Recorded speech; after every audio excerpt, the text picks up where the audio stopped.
So good morning again. I want to talk. Let me just wait a second. There we go. I want to talk this morning about what I'm calling the fog of ignorance. Ignorance, sometimes called delusion in the Buddhist canon, is not a lack of knowledge. It's not how we normally think of it. Well, they're ignorant about this subject or that subject. It's a deeper habitual misperception in which the world feels solid when it is not. We want it to feel solid when it is not. When the self feels central and firm when it is not, and when we keep waiting for what is changing to stop changing and settle down. That's what I'm talking about this morning. And when we see through these illusions, through our practice, through mindfulness, through compassion, through the wisdom of understanding impermanence, we tend to hold life a little more lightly and find peace, as we've been talking about recently, where expectations end. We tend to not grip quite so tightly because ignorance in this way is in terms of the fog is the way the world feels solid when it is not. It's when we believe that the reality that exists is not really what's going on. Um, and this causes a particular kind of suffering. It doesn't usually announce itself with drama, with lots of noise. It just sort of sneaks up on us. It doesn't arrive as obvious loss or as anger. It usually arrives quite, this kind of ignorance sneaks in kind of quietly, and it takes the form of certainty.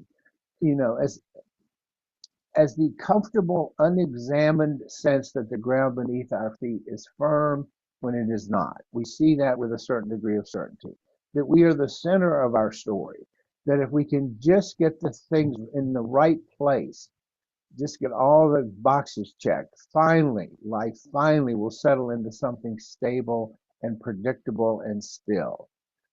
But Buddhism has a name for this quiet, pervasive, underlying misperception, and the Pali word is avidya, which translates roughly to ignorance or delusion. Remember, the Buddha talked about the three poisons: greed, hatred, and delusion, and this is equally important as the other two. But unlike the other two, ignorance doesn't feel like a poison necessarily. In fact, the irony to me of it is that it feels like sanity. It feels like this is normalcy. The Pali Canon offers, the Buddhist teachings offers us a luminous image here. The Buddha described material form as a lump of foam, feeling as a bubble, where the perception of it is a mirage. And he wasn't being poetic here, just to sort of, wax beautifully. He was pointing directly at something we can verify and with our own experience if we're willing to look clearly and closely enough, which we are not necessarily inclined to do. The world, our world, the one we navigate so often with this confident familiarity, is not the stable, solid thing it appears to be. It's not the stable, solid thing we wish it were. And instead, it is a ceaseless, quivering, shimmering process. It is the foam on the river. It is the flame that appears continuous only because it keeps burning new fuel. And very often we're the source of that fuel. You will recall that impermanence is central to the Buddhist teachings. It's one of the three marks of existence that he taught. He says all conditioned things are impermanent in the Dhammapada. In other words, everything, plainly, without apology, is impermanent. And this is not pessimism. This is not despair. It is precision. It is clarity. The chair we're sitting in this morning is aging. It will not last forever. The trees outside my window are dying and regenerating all at once. The person I was or you were 10 years ago is long gone as surely as last Tuesday's weather. It's just not, you've evolved since then. Everything we touch, everything we love, everything we rely on is in constant motion and change. And we deny that at our peril, without exception. But yet we walk through the world as though it were a solid stage set built for our convenience. We plan, we arrange, we organize, all with this quiet belief that we can make things stay the way we want them. We buy this house, we secure this relationship, we establish a routine, and then we exhale as though finally we're there, that we're done, that now things will finally hold still. This is ignorance in its most ordinary and human form. Not stupidity, not malice, not neglect, just the fog that we mistake for the ground under it. This is why our mindfulness practice is so important. This is why it starts here. Not in some exotic, esoteric, elevated state, but in the simple, repeated willingness to notice what is actually happening, that things are changing, that what is happening is constant change, always change. And the invitation is not to despair about this, because there's nothing we can do about it. It is to relax into it, to hold things lightly, knowing they are always moving. If we cling tightly to them, we are going to suffer. As our Zen friends say, the cup is already broken. I love that metaphor. The cup is already broken. Our love for it, our gratitude for it, yes, this can be real, but it doesn't mean it's permanent. We have to accept that. We have to hold that lightly. Now, the second phase of ignorance that I'm talking about today is even more subtle and in many ways more stubborn. And this is the sense that there is a fixed, permanent me at the center of all of this drama going on around. A self that persists unchanged, that owns its experiences, that is the hero of this story, that is the star of his own movie from past to future. This is the ego's great illusion, which the Buddha called the delusion of anatta, no self, not self.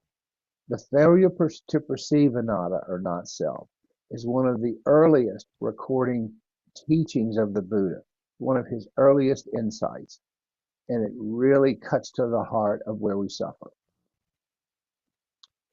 He says in those early teachings, this is not mine, this I am not, this is not myself. And he wasn't trying to be nihilistic here. He wasn't trying to be, despairing. He was meant to tell us this so that we are liberated. Because when the self we cling to, the one whose ego must be protected, aggrandized, validated, always positioned at the center of the story, is in itself a construction. It is a story, a process, not a firm, permanent thing. It is a river, not a rock in the river. Ajahn Chah, the great now deceased Thai forest master, said it with characteristic directness. He said, if our body really belonged to us, it would obey all of our commands. We only rent this house. We don't own it. In other words, we don't own a solid, fixed existence. We don't own our thoughts. We don't own our identities, our relationships, our reputations. We participate in them, but we don't own it. We don't drive the train. We are borrowing all of it, if you will, briefly, from this impermanent world in which we live. So we see once again where the suffering originates with the ego, with that wish to have it be permanent and solid. So that this resentment when we feel overlooked, the panic when our image is threatened, our self-image that we hold to so tightly, or the loneliness of feeling unseen, all of these are byproducts of trying to hold on to that fixed ego. But so much of our suffering is the cost of maintaining this fiction that it's a firm, fixed self that we've got to protect at all costs. Now, let me be clear. This doesn't mean we stop caring, we stop planning, we stop working, we stop loving. It means we stop gripping, clinging, holding on. It means we begin to understand, as Thich Nhat Hanh says, quote, by looking deeply, we develop insight into impermanence and no self. These are the keys to the door of reality. close quotes. Now, this door doesn't open through force of will or more effort or more certainty. In fact, ironically, it opens with less, through the willingness to see ourselves as a process rather than a monument to this ego. And here's Ajahn Chah again. Quote, once you understand not self in your heart, the burden of life will be lifted, unquote. This is from a very advanced monk who spent his life practicing. It will be lifted. There is a difference, not lightened, but lifted. Okay, the burden doesn't get easier to carry. It gets set down. It's just as heavy if we carry it, but we set it down because we finally see that we never needed to carry it in the first place. It was an illusion. It was a story. It was me being the star of my own movie. And then there's a third dimension of ignorance, which I think is probably the most tender. And it's the way we keep waiting for life to stop changing. Please let my dog live forever. Please let this wonderful day go on forever. We think that once our kids are grown, things will calm down. Well, good luck with that. Once the project is finished, I'll rest and won't have anything else to do. Once uncertainty resolves, I'll feel at peace. Doesn't happen. We treat peace as a destination rather than an ongoing process. We treat the present moment as an inconvenient obstacle between where we are and where we want to arrive. This is what in Pali we call tanha, craving, thirst, the relentless reaching for a settled, satisfied, stable state. And when it doesn't happen, because it doesn't happen, we suffer. It arises directly from our ignorance, our unwillingness to see reality, because it is based on the false premise that such a stable state is available in our world. It is not. It is not. As I often say, peace begins where expectations end. And in this case, the expectations are that things will go on the way I want them to.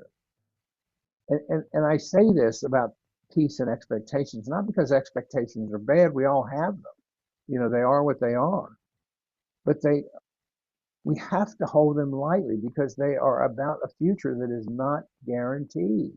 It could change on a dime, and it will change on a dime. And when it does exist, it's already changing. By the time we get there, it's already, the impermanence is kicking in.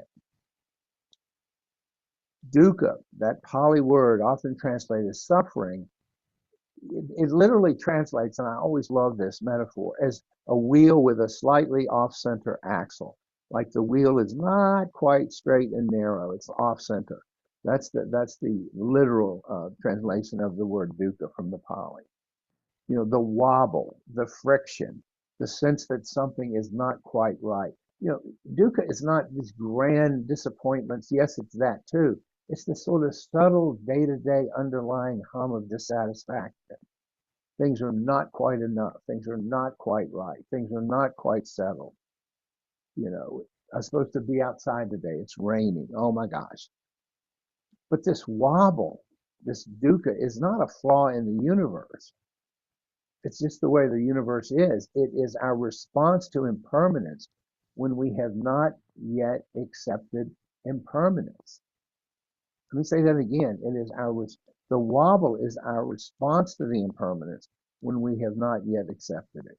It is ignorance in motion. Now, the greatest gift, or one of the greatest gifts of the Buddhist teaching, is it offers a way out of this suffering, or at least to reduce it. We don't fix the wobble. That's a given, okay? We change our relationship to the wobble with acceptance by sitting with what is, by noticing and reaching and gently returning to the moment, by understanding that the river is not broken just because it keeps flowing, that we are not broken just because we change. We're not broken just because we can't maintain the ego's facade. that life is not failing us just because it refuses to stand still. We are not being blamed for our ignorance. It's not a moral failing. It is a perceptual problem. It is a deeply human inheritance. It is, in fact, the default setting of minds that evolved with our ancient ancestors to seek safety and stability in what was for them even a more scary and impermanent world. But the Buddha's promise was that we could wake up from it, not just with a flash of light, not, once dramatically forever, but again and again every day in small, humble, ordinary moments. We notice when we are not gripping to something which is in trying to keep it permanent. We can ask ourselves, what am I expecting to stay right now that is already on the way out the door? We can touch the foam, we can watch the bubble, we can see through the mirage. And again, not with despair, but even with a kind of awed, grateful attention. Oh, I get it now. We can remember in the ancient teachings of the Buddha, all conditioned things are impermanent. And our path is not to wish away our lives that weren't the case. The path is to embrace them as they are, temporary, luminous, alive, ever changing. And the relief that comes when we finally stop wanting things to settle down and be permanent. It's like a weight comes off. Ignorance is not a personal flaw. It's not something we chastise ourselves for. It's a universal human habit that we have to contend with by seeing through the three faces of it that I described today: solidity, centrality, and the hope for final stability. Okay. Those are our challenges. We can live with more compassion and more sense of peace when we accept that things aren't stable, they're not central, and that they're not permanently stable. So that's some thoughts this morning on the fog of ignorance. So let me get rid of this.